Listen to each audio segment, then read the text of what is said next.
Good morning.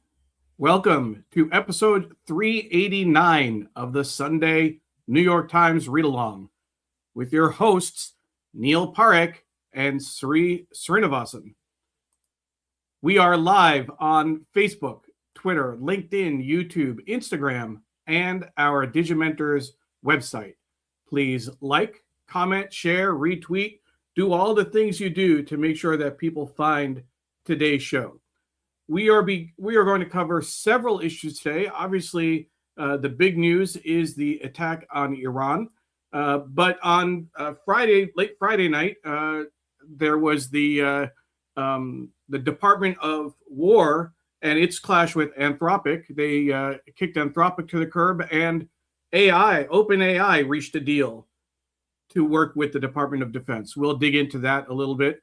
And we'll also look at the New York Times State of the Union coverage on A1, both for this week's State of the Union, but we also have the last 10 years worth of New York Times A1 pages that we will take a look. And we also have some insights from the New York Times print editor, Tom Jolly, that we will be sharing with you later in the show. I want to give a quick shout out to our sponsors, Muckrack and the Graphic History Company. Thank you so much for your support of the show. It helps us keep this community going, keep this conversation going, where we look at the news, engage with our audience, and also take a critical eye to coverage and the decisions that are made every day when covering the news. I also want to reference that the show is produced by Digimentors, the social and digital company that Sree co-founded with his good friend Andrew Lee. I'm the Vice President of Events and Communications. We do digital marketing, events, and digital programs like this, strategic communications, trainings, workshops. We help with staffing and recruiting. We also help with AI policy and run workshops. So thank you again for all of your support. The New York Times Read Along, of course, is produced in partnership with Scroll Global. And Scroll Global, one of India's most important independent websites. We're so appreciative that we are on their YouTube page every Sunday. We have several people who have joined the show to say hi. But first, we'll bring on our co-host, Sree. Sree, good to see you. Good to see you, Neil. Good morning. Good morning, everyone around the world. Yesterday, we woke up to a war being carried out in our name as missiles flew from afar to various parts of the Middle East, some mostly from America attacking Iran, Israel attacking Iran, and then the retaliation attacking Israel as well as American military bases around the region. Multiple countries were hit. And this is a war being carried out in our name without our Congress authorizing any of it. And for those who are cheering the regime change that they hope will happen, you know the history of American regime change in Venezuela, Iraq, Libya, Iran in 1953, and. And so we're going to discuss all of that today. And we are grateful to this community. If you're watching for the first time, we do this Sundays, 8:30 to 9:30 a.m. Eastern Time. We're also available as a podcast on Apple and Spotify. We're on YouTube, Twitter, Instagram, LinkedIn, as well as our Facebook, as well as digimentors.group. Look for the New York Times Read Along there, and also check out all the cool stuff that we're able to do thanks to you. Neil, I've already had a very busy morning because I had to get our newsletter out. We really wanted to make sure we can talk about the newsletter today. All of you who support both the read along as well as our Substack, sreenet.substack.com, sreenet.substack.com makes a big difference in what we're able to do. You know, these are labors of love, but your support by being a watcher, somebody who shares our content, someone who is able to upgrade on Substack to a paid account. If you can do that, it makes such a difference to us. My headline today, Neil: why fear killer AI when we have Trump and Hegseth? We do need humans in the loop, but not these humans. And this amazing cartoon by Ann Telenes, who is the Washington Post cartoonist who resigned on principle January 2025 because of the capitulation of Bezos to Donald Trump.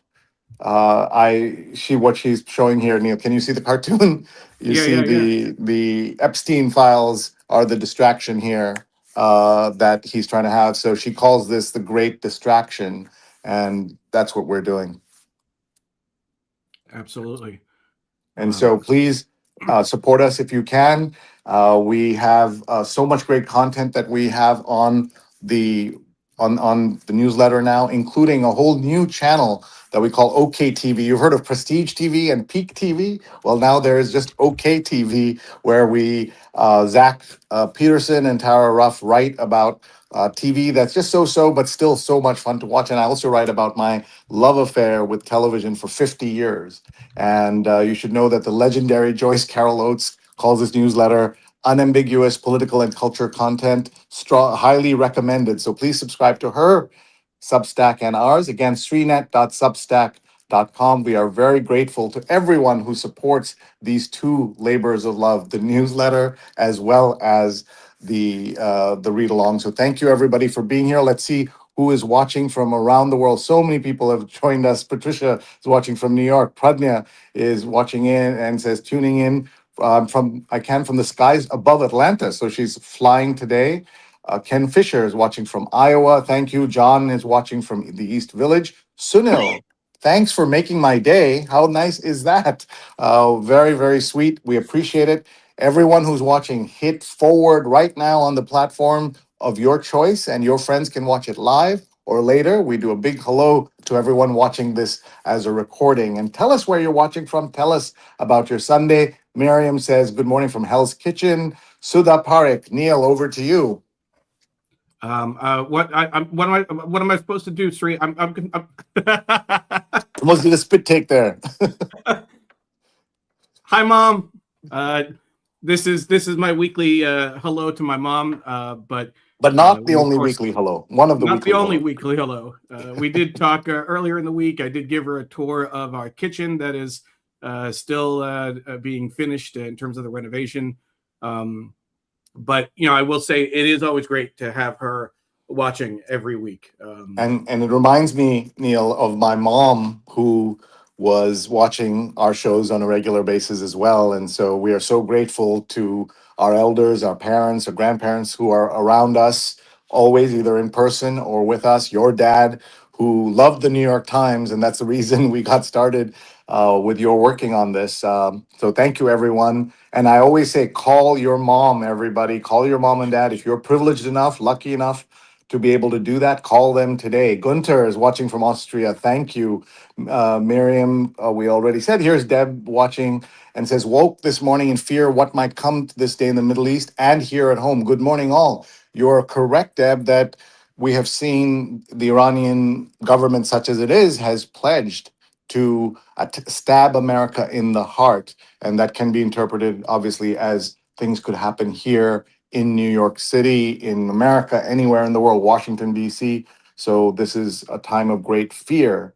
Seishu says, hello, Neil and Sree. I can't really say good morning. We're about to be snookered into another illegal war. We already have, Seishu. That's the sad part. But thank you for joining us. And here's Dan. Great to have the read along on a big news weekend such as this. And we have so much news to cover, and we'll get to that in just a second. Just say hello to a few more people. Stefan is watching and says hi to the read along family. Hope everyone is well. Can you believe it's snowing again? That's right. It's about to snow here in New York, but it's already snowing in New Jersey. Tirlok Malik, great friend, great filmmaker, restaurateur, watching. And you can see the NRI TV Film Club. Naomi says she's digging out from 3 feet of snow in Rhode Island. And Kaveri Madhavan just boarding a 6-hour flight to San Francisco, but we'll catch up on replay tonight. Have a good one. She's a former guest, an Irish Indian writer and thinker, and so we're so glad to have her. And final hello before we get to everybody else. We get to the paper. Ron Thomas is watching. Good morning from Dubai. Ron, would you believe that Emirates Airlines is letting me check in to my flight to Dubai on Monday night, even though Dubai has been hit. Terminal 3 has been hit in Dubai Airport, one of my favorite airports in the world. My family, my brother, my sister-in-law, and their son live in Dubai, so I'm very worried about them. But they are strong and brave, and telling me that they heard explosions, but still staying strong. So we're grateful to them and grateful to you, Ron. We hope you stay safe and aren't traveling too much. And we have so many other people. We'll get to them. But Neil, we get to look at the paper. I want everyone to see the very But before you do serious. that, Yeah. Oh, I lovely. wanted to Look at bring that. up this Yeah. this throwback, this picture of you and Ron from January 5th, 2020. One of the last, if not the last, read-along you did in person at your house before the pandemic. Yeah, I it was a very special day that 6 Ron years. came, and we had other folks also stop by. I think Stefan was there, and Andrew and May were also there. So it was a very special day. And then I went to India for 3 weeks and was roaming around India without a problem and without a mask, and then came back, and of course the world ended or went in lockdown after that. So now we're ready to take a look at the newspaper and just to we're students of print here. This is like people studying Latin in great detail in the last, and at this point, it might seem really odd, but we are students. So this is Saturday's paper, and that tells you what was on the mind of Americans on Friday as they went to bed. An absolutely atrocious story of how victims' families were stunned at the failure of an air safety bill. You remember that terrible accident that happened in the DC area, a helicopter and a plane crashed. And so new technology was introduced to prevent that from happening. And thanks to Hegseth and Republicans, that bill was canceled, even though was killed, even though the Senate voted unanimously. This Senate, which can't agree on anything, voted unanimously. And then this was killed. So this would have been just, with this administration, Neil, there's so much terrible stuff going on that you just don't know how and what to deal with. And so this was the lead story. And then Trump opened to a deal with Cuba to avert chaos. There were some people killed in and around Cuba by the Cuban military, some Americans, and that should have been the lead story as we wonder what would happen there. They're looking for an excuse to install a new regime in Cuba and maybe make little Marco the president of Cuba. And savvy strategies to set Warner sail. And that was another huge story this week. Basically, the beginning of the end of CNN has happened now, folks, because Larry Ellison and David Ellison, who were at least Larry was just a businessman who did really well and supported good causes and was just a general guy in Silicon Valley, a very rich guy in Silicon Valley, somebody who donated a lot of art and things like that, has suddenly shifted to MAGA world, and he and his son now own TikTok thanks to an engineered plot by Donald Trump to hand them that. They own CBS News and have installed Barry Weiss there. And now comes CNN. And Trump engineered a plot to hand him Warner Brothers, which means everything, including CNN. And so I believe this is the beginning of the end of CNN, and at a time when CNN is more important than ever, as we see with the breaking news coverage. That's where you have to turn. And defiant Maduro failed to see that time was running out. And we also remember defiant Saddam Hussein failed to see that time was running out. Birth rate falls as more weight to be parents. So meanwhile, the American economy, Americans' confidence in their future is at an all-time low. And secret web of companies is helping Musk cloak his spending. So with all of this, as people say, gee, there's a good chance the Democrats are going to win the midterms, but we have things like this that are happening, shenanigans to stop elections, to cloak spending, to influence the elections.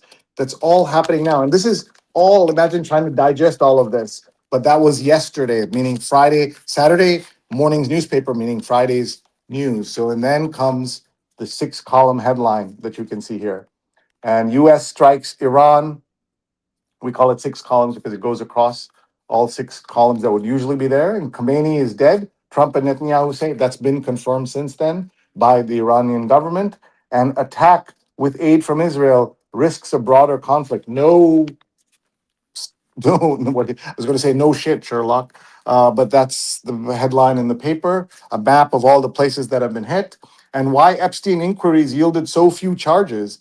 And for those who forget, part of the reason why Epstein, after being convicted in 2008, got a sweetheart deal was he got that sweetheart deal from a prosecutor who became a cabinet member in Donald Trump's first administration. That direct ties to Donald Trump and his mentions in the Epstein files, tens of thousands, hundreds of thousands of times in the Epstein files, tells you about the direct connections and why this is happening at the moment. And Trump sows fears of election interference. So that is today's headlines. How does one deal with any of this, Neil? As you look at this, what are your reactions looking at all of this stuff? Neil, I can't, you're muted, Neil. I muted myself because I was coughing a little bit. Didn't want to interrupt. No worries. To me, it's always interesting to think through what we're seeing, what we're reading, and the information that's coming in front of us. One of the headlines I saw was that within minutes of the attack on Iran, the amount of disinformation that was out there was more than anyone's seen before in terms of fake video, fake reports. It's there. I saw a video of what looked like a fighter jet being attacked by a missile, and having the pilot having to bail out.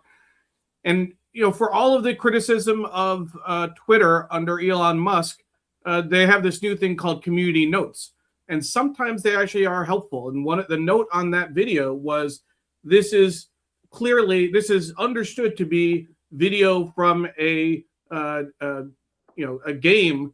It's gameplay video. You can tell by XYZ, the way the plane is moving, etc. This is not true. There was another tweet that I saw which purported to be a long story about the negotiations between the U.S. and Iran, and it purported to be someone who involved in managing the negotiations. Very detailed, like TikTok of what happened on Monday, on Tuesday, Wednesday, Thursday, etc. And at the end is when I saw the community note saying this person has nothing to do with the negotiations. It's completely made up. So we have to be very careful with what we're reading, what we're seeing. And that's why I'm appreciative that when I see articles in the New York Times or online where they are they're adding the comment, this has not been verified by the New York Times, or this video has been verified. It's really important to have trusted news sources like that.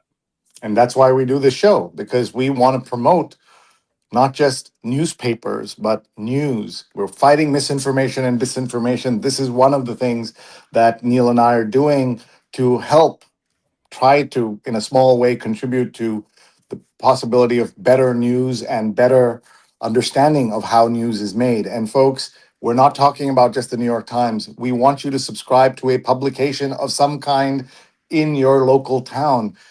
Thousands of newspapers have been closed. Tens of thousands of journalists have lost their jobs, but people are working every day, fighting every day on our behalf to get quality news out there. So please subscribe to a local publication. And if someone watching here has any ideas on how we can kind of improve or partner or help promote this idea, please write to us. And you can get to us via Sree@digimentors.group or Neil@digimentors.group. And if you're not on Neil's weekly note where he sends out what we're covering, who our guests are, all of that, our special PDFs, we get world exclusive PDFs from the New York Times that you can't get even as a New York Times subscriber. Please get on his list, Neil@digimentors.group. And you send that out, Neil, sometimes late Saturday morning. And it's just a cool way to just know what's in the works and get those PDFs. And if you go into our library of stories at digimentors.group, look for the New York Times read along. You'll find some really cool stuff in there. So you want to get it. We have so many people watching, Neil. We want to say hello to Mary C. Curtis.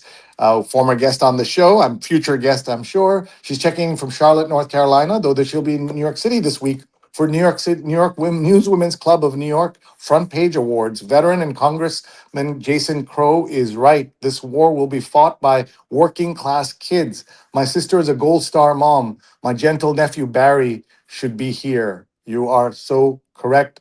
Our condolences, and for those not familiar with the term Gold Star, that means they're the parents of someone who's lost a child in battle in behalf of the U.S. And may his memory be a blessing. And so many American families, children who are so bright, so smart, do well in school, in high school, find they have no choices but to go into the military. And I'm all in favor of the military having good people and people who want to be there and people who choose to be there, not people who have to go there because of the economic chaos that's there in the world. Long before Donald Trump, this has been a problem. So this is something we want to think about. We also, go ahead, Neil. Sree, I want to jump in, and from Instagram, several people are watching. We had Pradnya watching from the skies going into Atlanta. Our good friend Diane Stefani is actually at JFK Airport waiting to board her flight for St. Vincent in the Caribbean. So we have a lot of people traveling, but they're still checking in and watching our show. Yeah, we're so grateful to everyone who's doing that. There is so much stuff to cover and to talk about at this time, but we do want to acknowledge some folks who are with us, and including one of our partners is here. Alex Counts is driving to West Virginia from Maryland and excited that today is the first day of early giving for India Giving Day. So that's a perfect segue for us to talk about India Giving Day. We are going to be producing India Giving Day's 3-hour live stream. I'm honored to be part of the on-air talent, but our team, Neil and Christian and others, are working behind the scenes to put together a fabulous show. We have done this on so many countless programs, but this one is particularly meaningful to us and we're grateful. Please go to indiagivingday.org, indiagivingday.org. And the Giving Day is on the 13th of Friday, the 13th of March.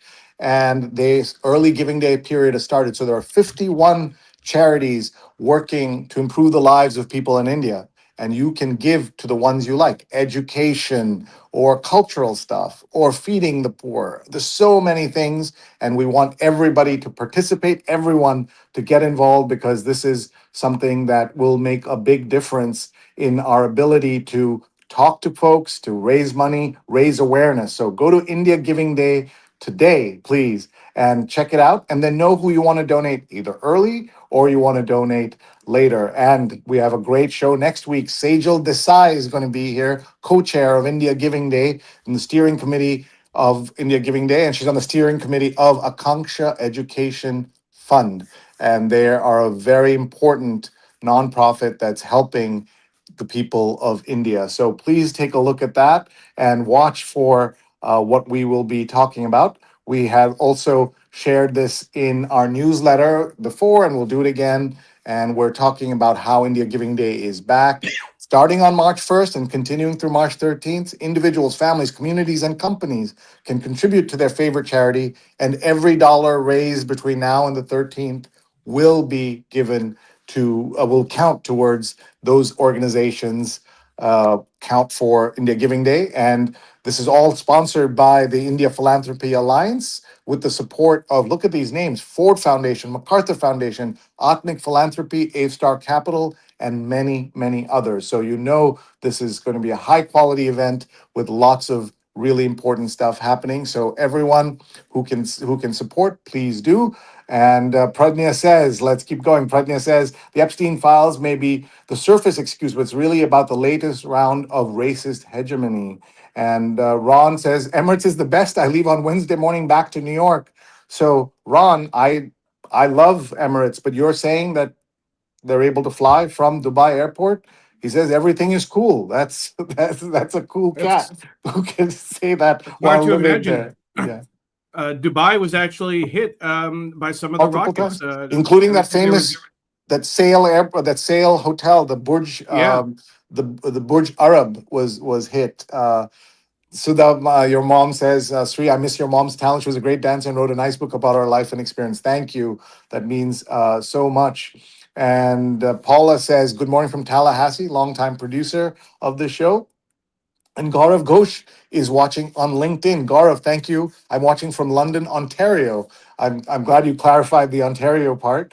And Shashi is watching from the Washington, D.C. area. Thanks for this discussion. We're talking about the news, folks. This is the front page of the New York Times. We're going to look at the rest of it. But we want to hear from you. Post your comments, post your questions wherever you are. We're going to try to analyze the news with you and for you. Linda is watching from Lancaster, Pennsylvania. Mary says, will Trump say a war is a national emergency, so we need to suspend midterm elections? Not as far-fetched as it sounds, I fear. Just imagine, folks, journalists like us, Mary, Neil, me, who have been covering the world and covering America for decades, seeing that and not laughing it off or not saying that's ridiculous, because that is in fact what could happen. And that's why everybody needs to call their congressmen, call their senators and say, you are paying attention, because if you don't do that, they're going to continue to go along. The only reason these congressmen aren't speaking up is because they think that's what we want. Well, I just want to show you a survey that just came out from The Economist about this war. And this is what it says: support for U.S. military action. By the way, this is the tripod I use when we look at when we look at my camera. So look at what it says: support for this war. The Economist YouGov says it's 27% for the war, not sure 24%, opposed 49, and that's before the killings started. Now we're seeing the killings happening, and so I know there is not broad support for this. That same 27 to 30% that supports Donald Trump no matter what he does is now still here. So they're going to stay, but it's the rest of us that have to speak up and stand up. And there's just so much here. There's a question that Deborah has about how the Ayatollah was killed. There were reports for weeks that he hadn't been heard from, so I'm not sure exactly, and I don't want to speculate about that. And there is no doubt that the Ayatollah and his regime brutally killed thousands of their own protesters, people in their of their own citizens, and have engineered terrorism all over the world. But the question that's uncomfortable for the British government, the French government, the German government is, what is the difference between Trump's aggression against Iran and the aggression of Putin in Ukraine? How do you differentiate that? There is no new credible evidence that Iran was about to attack the United States or about to get a nuclear bomb. If you go back, you can see on YouTube video of Mr. Netanyahu basically from the mid 90s saying Iran was 10 days away from getting a nuclear weapon, 10, 15, 20 days, 1 month, whatever. Every year he's been saying that. So what is it about today that why are we attacking now? And another question, they told us multiple times how well the attacks of last June had gone.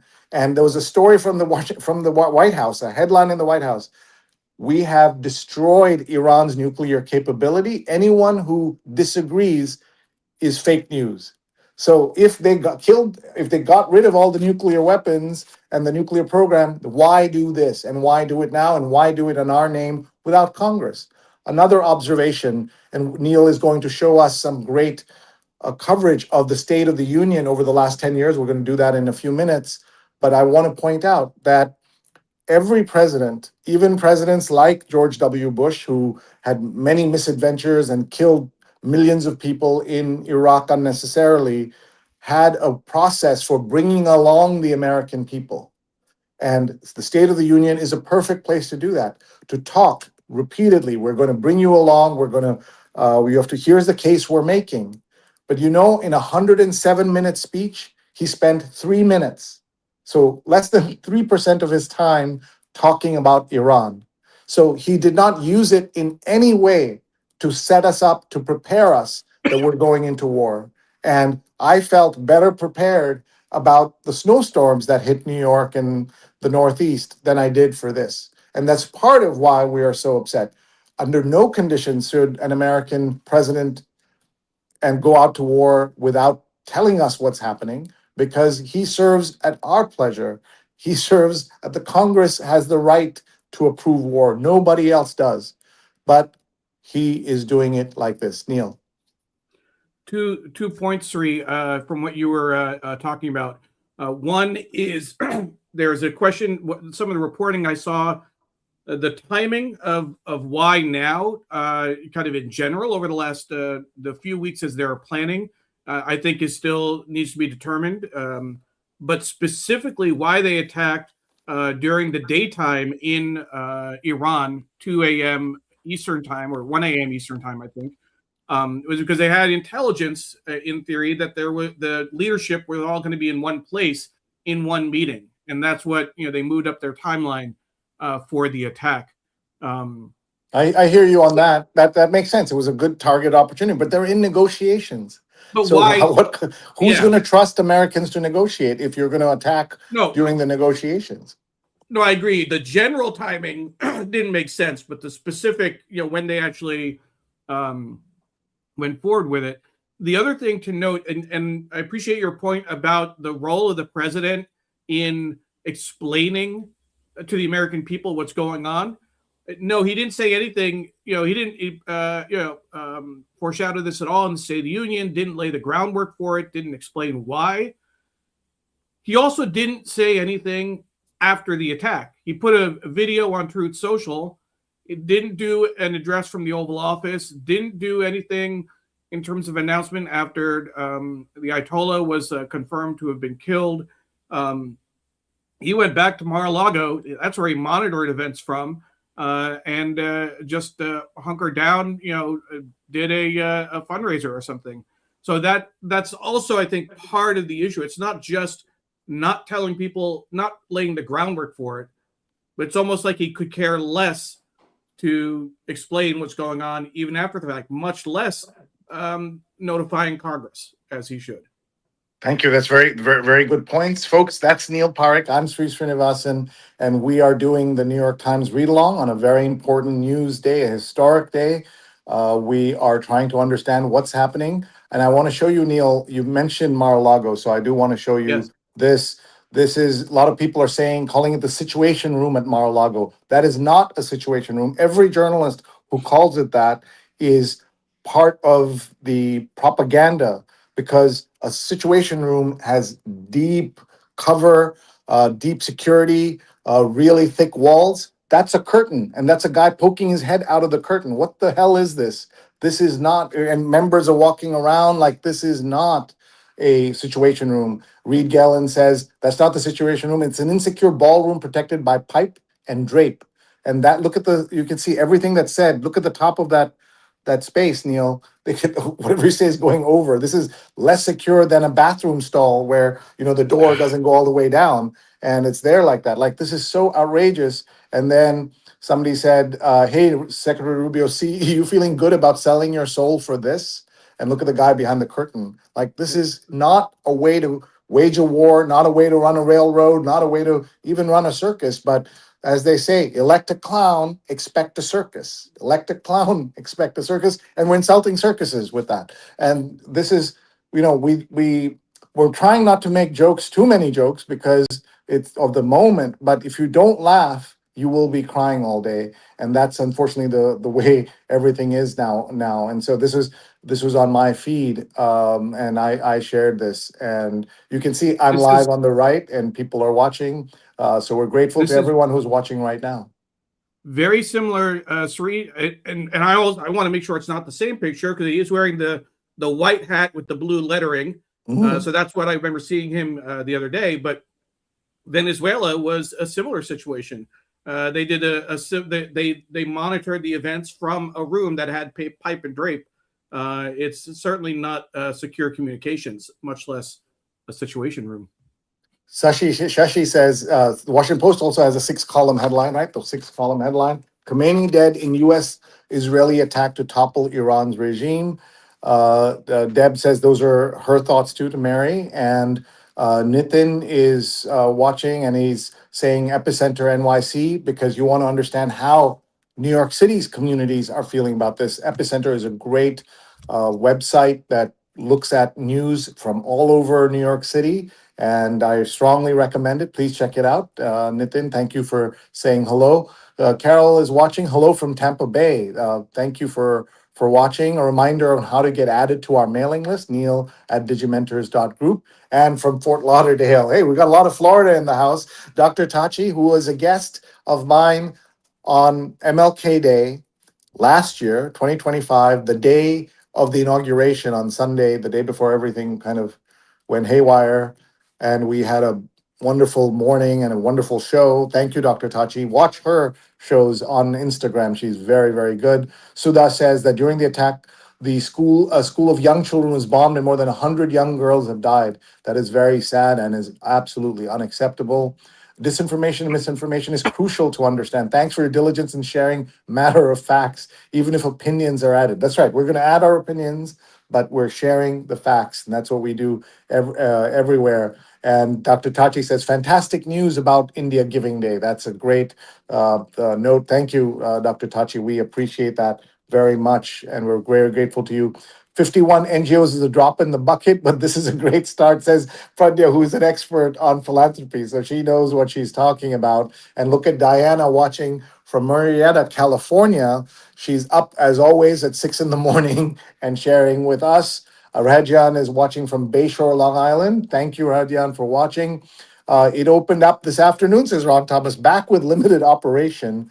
And that's He's talking about something. the airport Yeah, in the airport in Dubai, Dubai. in case Yeah, people. exactly. Yeah, so Ron Thomas says that there's a national emergency here in the US. I never thought of that. Thank you, Marcy Cartis. Look at that. Somebody is saying, we try not to shoulder trolls, but MAGA is 90% and we supported, says somebody.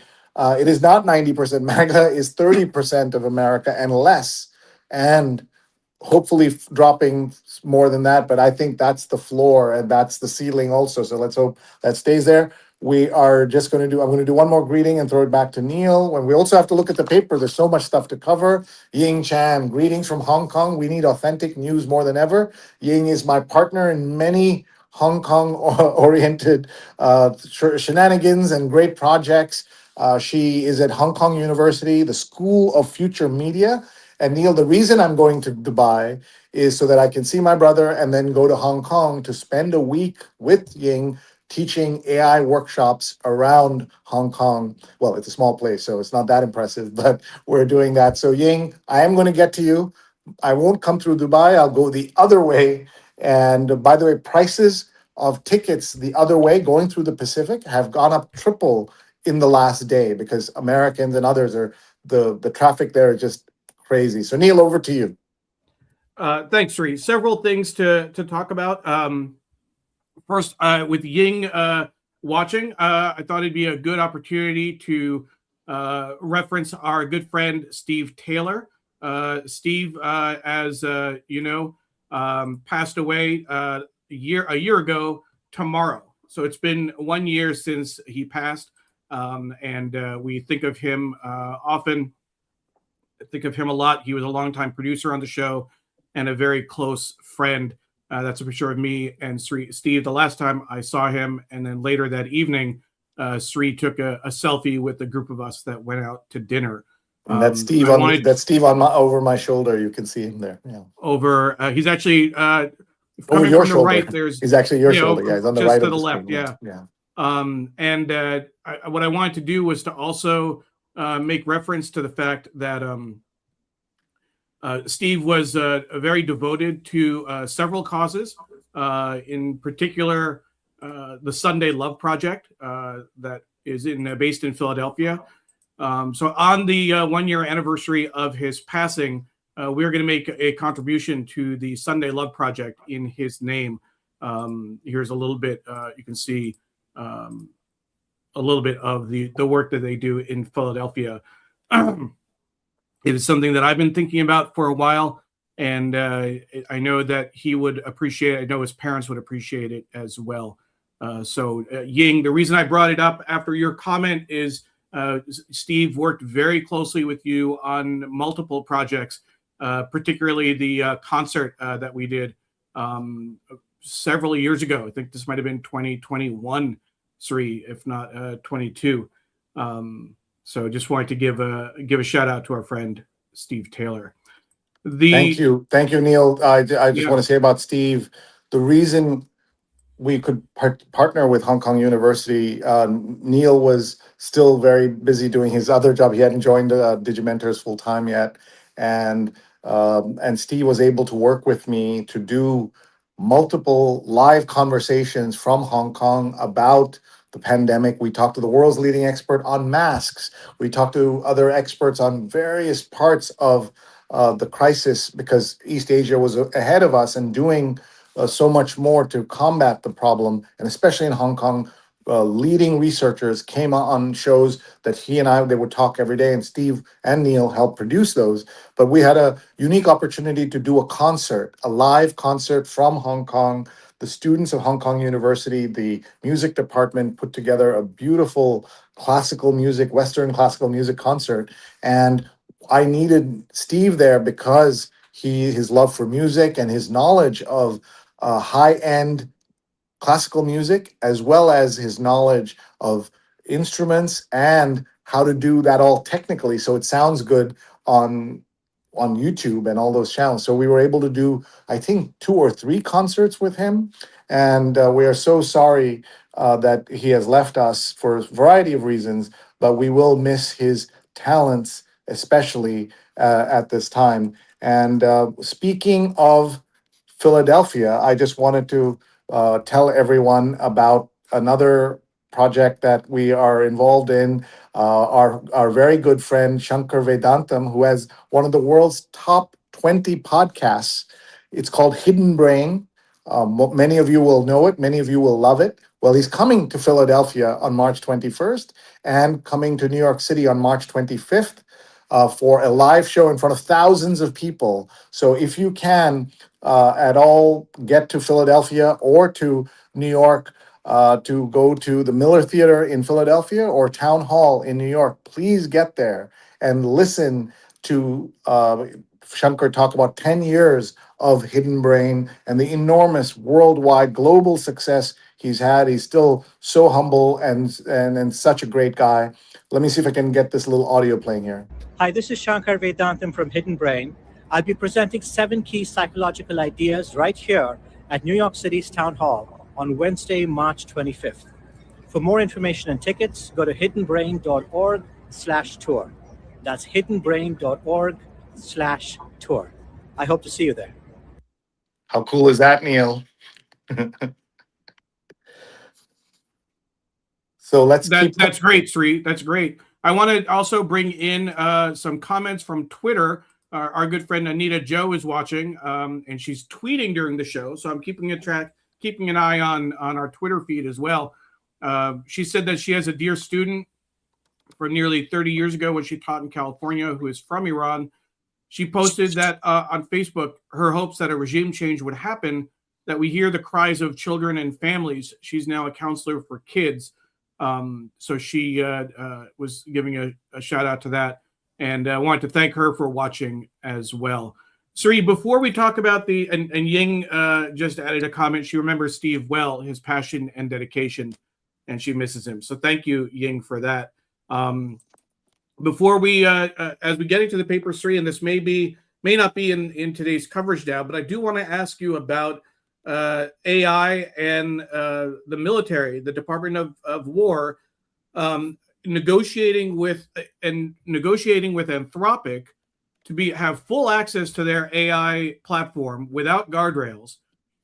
And up to the 5 p.m. deadline on Friday said, okay, if you're not going to play ball, we will declare you a supply chain risk and kick you out of government contracts, and then turn around and sign a deal with OpenAI, which runs ChatGPT, with the same guardrails in place.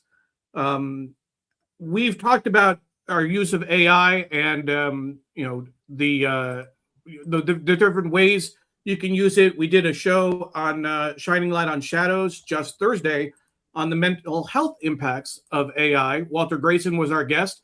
How AI and social media are leading to depression and anxiety. And my question for you: does this give you pause in your use of a specific platform, ChatGPT versus Claude, Anthropic? All right, we have 15 minutes left, and we've covered a lot, but I do And want to. that'll take an hour. I know. Take an hour. So I'm in my newsletter. Everyone, sreenet.substack.com, sreenet.substack.com. I write specifically about this, and here's the thing that we need to think about: how I frame this. These AI companies have done great damage to the world already. There will be some great progress that comes from AI, including in healthcare and other things. But this military use of this is an especially big problem. And kudos to Anthropic for stepping in and saying, no, we're only going to allow you to do this if you make sure humans are in the loop and the last decision is by a human and not by a robot. Even if it's our robot, we don't trust it enough. And that got Pete Hegseth and Trump mad. Why would that be a problem? Why wouldn't you want to do that? Especially, Neil, we heard this week results of simulations, thousands of simulations where robots, these AIs, were asked to face global crises. They didn't de-escalate. They didn't discuss. They didn't negotiate, or they negotiated. And you know what they did at the end? Launched the nuclear weapons. Every single time. Every single time. Why would you want robots in charge?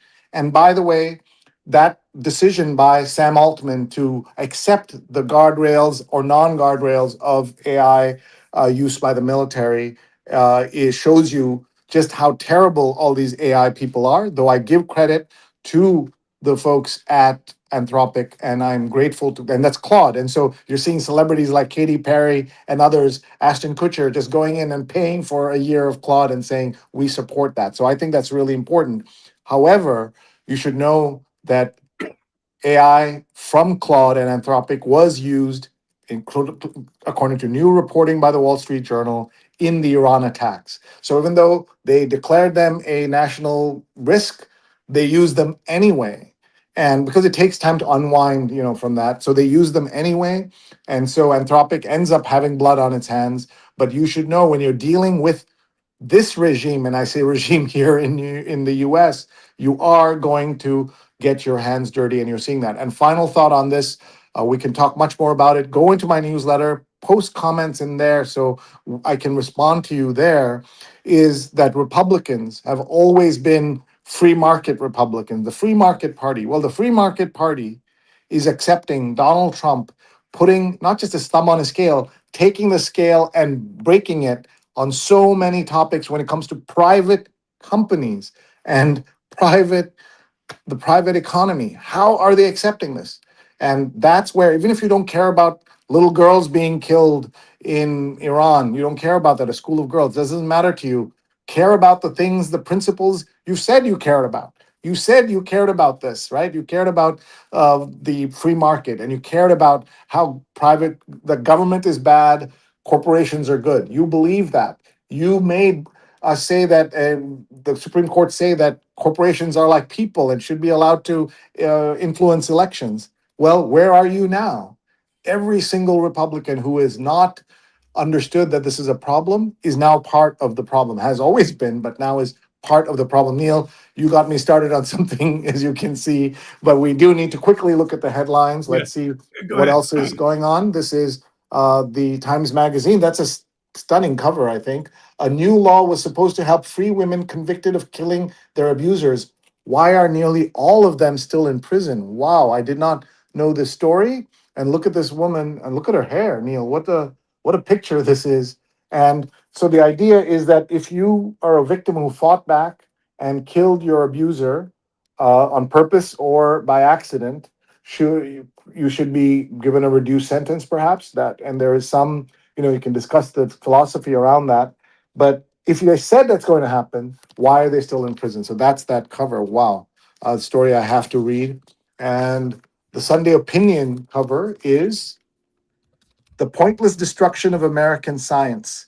And we are seeing that it's going to take generations. Even if RFK resigned tomorrow, if Donald Trump resigned tomorrow, the generations of damage to our health systems, our research, the planet's environment, all of that is not going to be fixed. And we are in that emergency now. The Sunday style cover is Demna takes on Gucci. The brand, ready for a new look, found a designer seeking a transformation. So I guess he's the new director of Gucci. You and I are not the right people to be discussing this. We should not even be allowed to see this, but that's the story. They even has his chihuahuas in the shot. His chihuahuas are named Chiquita and Cookie. All right. I don't know if I knew that or I wanted to know that, but we know that now. Let's see. The book review cover is Now I'm a Believer. In Why I'm Not an Atheist, Christopher Beha makes the case for faith. And that's interesting. The review, I would like to see that and understand that. I'm a believer. I'm a devout Hindu, but I believe in pluralism and embracing the world as I learned from my dear mother. All right, here is Arts and Leisure. The cover is, oh, wow, that's the US. It's on fire. What's the story? Survivor is America. Over the years, the reality TV show has evolved as both a game and a social metaphor, and that should be interesting. Neil, did you know there are already 50 seasons of Survivor, meaning two seasons every year? And so this is the 50th Survivor. I can't believe it. It seems like yesterday when it started, which was 25 years ago. What else do we have? The Metropolitan cover, banned by the Soviets, available in New York. What is that about? The headline here is a professor has built a collection of contraband books from an earlier era. You folks who watch the read along, who read my newsletter, know I talk a lot about Russia. Why? Because I grew up in the Soviet Union, at the height of the Soviet Union, under Brezhnev in the 70s. I was a young kid. I used to speak fluent Russian. I was a good communist. I'd come home saying Lenin is God. So I've seen the show before. I know what governments do. Even though I was a kid, I understood how bad things can be under totalitarian and authoritarian regimes. Here is the real estate cover, and it is it's called A Negro Coney Island That Wasn't. In the 1920s, a wealthy black man fought unsuccessfully to build an amusement park on Hart Island, home to the city's Potter's Field. So Potter's Field is a term that most international people won't know, and some Americans may not know. What it is a place where folks who have died and have nobody claiming the remains are buried there.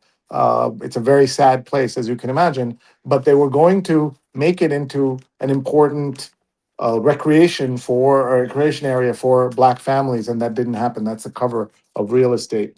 And then we spoke about Dubai earlier. This is an unusual story. Can a fortune create Dubai in the Caribbean? A Bitcoin baron wants to establish a libertarian paradise on the island of Nevis. Not so fast, many residents are saying. And Oliver Janssens wants to build a self-governing enclave on Nevis where a select few would have special privileges. Again, these are rich people going to places of great poverty and pain and saying, we're going to not save you, but we're going to save ourselves, and you will come along for the ride, better or worse. AI puts a spin on old internet privacy risks. People are sharing more with chatbots, but need to watch what they reveal. What a set of stories. That's the paper. We have a few minutes left, folks. Let's take a look at some of the comments, Neil, and what people are saying. We're so grateful to everyone for being here, part of our wonderful New York Times read along family. I'll hand it to you, Neil. Sure. So we have several comments that have come in. Let me see, back to where we left off in the conversation. Going back, Rose Harwitz says hi, good morning from Connecticut. And Deborah Kerr says it's all about being exposed in the Epstein files, so he needs a diversion. Earlier, Dr. Tachi says we've proven ourselves to be untrustworthy. That's another thing. Why are we allowing for the administration to enact official policy through social media? That is has always been a concern. It's something that even in the first Trump administration, you would look for his tweets to see what he was going to enact, and even the administration, even department heads, secretaries of departments would be surprised, caught off guard by what President Trump was. I'll give you an example why this matters, and Dr. Tachi is so on point with this as she usually is. In the earlier in the 2000s, there was a banana republic in Latin America where a world leader would tweet news. I mean, not just news, he would make the news or make policy. And journalists at the local newspaper would have to take turns waking up at 4 a.m. because that's at 4 a.m. he would tweet something, firing the foreign minister, doing something with the finance. And so the journalists had to take a rotation to do just what we're now doing as well. And that was, I'm a big advocate. There's no bigger advocate for social media than me. But even I thought then that was so ridiculous, because governments should be run by people who are having conversations with the cabinet, with their parliaments, with Congress, etc., not run like this. And this is how we're running things. And that's not acceptable, no matter how much I advocate for social media. But there have to be limits, and that's one of the limits.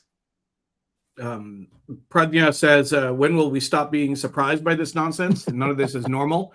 We need to talk about how to take back normalcy. And Rahadian, Mar-a-Lago is like White House cosplay. They're pretending to be in charge down there. Shashi says, ignoring the thought behind the actions, the U.S. needs better PR. The communication is not uniform, not nice. No, I mean, of course. On LinkedIn, this is a diversionary war, diversion from Epstein's story. Many are calling it Epstein fury instead of epic fury. You think it is that, or just playing to the tune of Israel?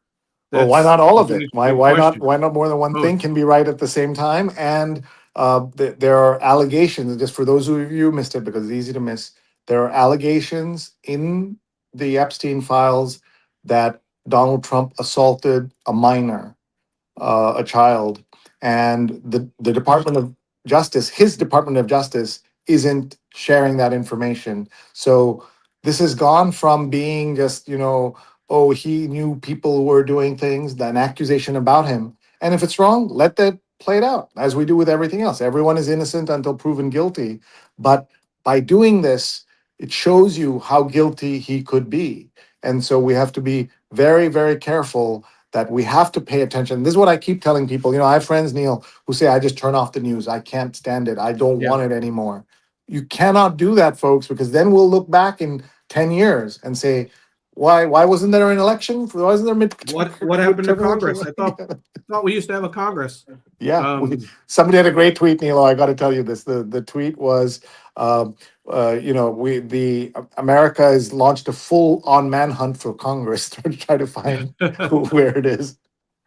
Hey, Jigar is watching from Upper East Side. And a great expert on the Middle East, by the way. Jigar, former president of Saja, expert on digital communications and video and all that cool stuff, but also part of Doha debates, and so knows that part of the world. But Qatar, Bahrain, UAE, all which have American interests, have been attacked by Iran. The Irish Do podcast, we're checking in from DC, the Solus Noir Inc.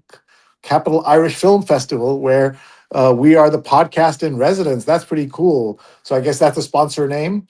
And the Irish Film Festival sounds very cool. Neil, I'm going today to a Holi celebration in New York. HOLI, that's the Indian holiday of colors at the Museum of the Moving Image. So that's I've heard of it. Cool. Yeah, you have. Yeah, sounds familiar. And Apollo, after a long time, hello from Philadelphia. Great to hear from you, Apollo, and everyone. Check out the Hidden Brain Tour, hiddenbrain.org, coming to Philly and to New York. Yeah.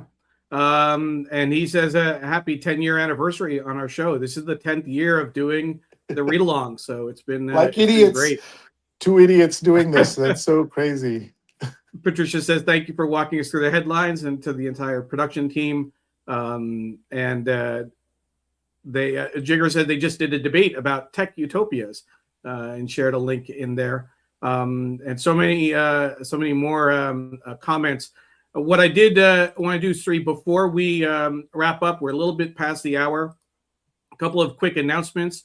Again, to remind folks that next week, Sejal Desai will be joining us for a special Sunday New York Times read-along focused on India Giving Day. This will be kind of an old school format. We'll interview her for a bit and then cover the news, and we'll learn all about the India Philanthropy Alliance and the work they are doing in India.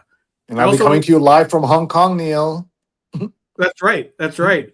And then on Thursday, I'm going to be co-hosting another show, episode of Shining Light on Shadows, a candid conversation about mental health. I'm really looking forward to this conversation. Alejandra Anastas is joining us.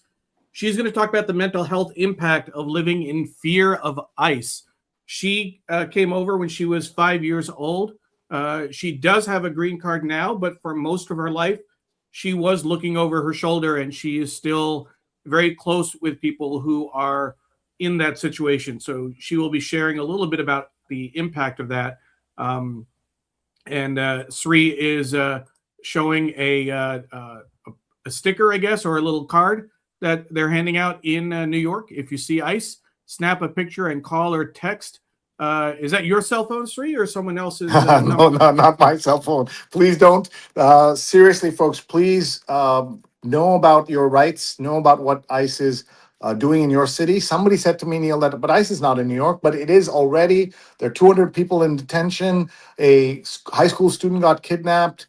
A Columbia student got kidnapped, and Zoran Mamdani went in. Mayor Mamdani talked to Trump and got her released. I mean, it's such a mess. And our daughter, Durga, has joined an anti-ICE organization called Hands Off.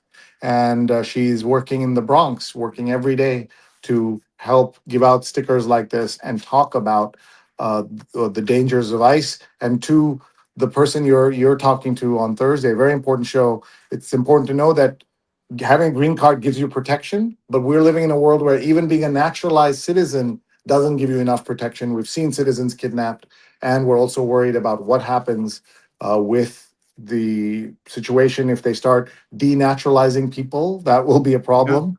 Yeah. And, we all have to worry about that. So we're a little past the hour, Sree, but I do want to take a moment to share one last Yes. thing. We looked at the New York Times coverage of the State of the Union on A1. Now, this is from Thursday's paper, and I'll zoom in just a little bit. So, again, the State of the Union was Tuesday. Certainly, I understand it wouldn't be in Wednesday's paper because it was too late, but this is the A1 for Thursday. And I'll zoom in just a little bit so you can see from top to bottom. And I'm just going to share this without commentary. You'll see the article on the left here about the State of the Union, and then an analysis on the bottom. But what this prompted me to do is actually take a look at A1 coverage from the last 10 years to see how did the New York Times handle that over the years. This is back for President Obama in 2016, and you can see that's an interesting picture on the right, a big headline, 2 articles. It was his final address. 2017, President Trump's first speech. Now, this is not a State of the Union. The first speech to Congress is a joint, it's just an address to a joint session. It's not an official State of the Union because of, because they had just taken office. So that's something to keep in mind. The next year, and I'm going to walk through these quickly. We have these PDFs on our website for you. This is, again, a nice picture from the floor, President Trump waving, 2 big articles on the right. You can see this is 2018. 2019, the famous picture of Speaker Pelosi ripping up the speech. Again, you see the flag in the background, the vice president and the speaker. 2019, a different angle, not without the flag, but still a good picture, a good article on the side. President Biden, again, this was his first year, not an official State of the Union.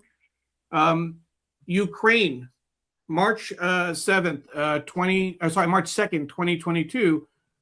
It's the second line in the full column headline, but the pictures are of the devastation in Ukraine, and you see the picture at the bottom. On the right-hand side, a small picture, but it's still a picture of the flag, the speaker, and the vice president. So if we go on 2023, similar placement of the picture on the right-hand side, big lead article. 24, the flag picture again. This makes sense. This is the Friday. This is 2025, nothing above the fold, and just a column on the left-hand side with a reference to the speech. So no image last year. That was Trump's first speech to Congress, not a State of the Union. And that brings us back to 2026, just a small picture on the left-hand side. Now, I was curious about what this was. To me, the iconic picture is the flag picture and the speaker and vice president. I had the chance, Sree, to talk to Tom Jolly, the print editor of the New York Times yesterday. And one of the things that he explained to me, there are several reasons for this. The first one is that the New York Times is now printed across the country, not in 27 printing plants as it was a few years ago, but in 20 printing plants. So there's been consolidation. So, for example, I think it's the Los Angeles market.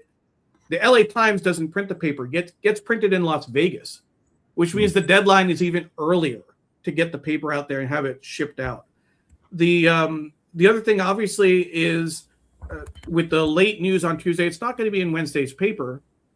By the time you get to Thursday, it's old news.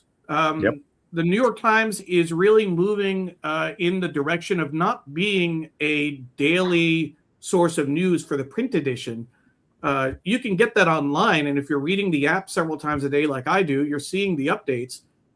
Tom told me that they're really looking at the Times, the print edition, almost as a daily magazine to focus on enterprise stories and analysis. And by the time you get to the hard copy of the paper, you're not looking for breaking news when it hits your doorstep or when you pick it up from the newsstand. You're looking to understand the news. And that's why they're focusing more on analysis and kind of, if there is news that is made in the State of the Union, they would have given it prominence. But if you watch the State of the Union this week, there was not much news. It was a lot of political theater, a lot of puffery. So I understand kind of the news decision that was made.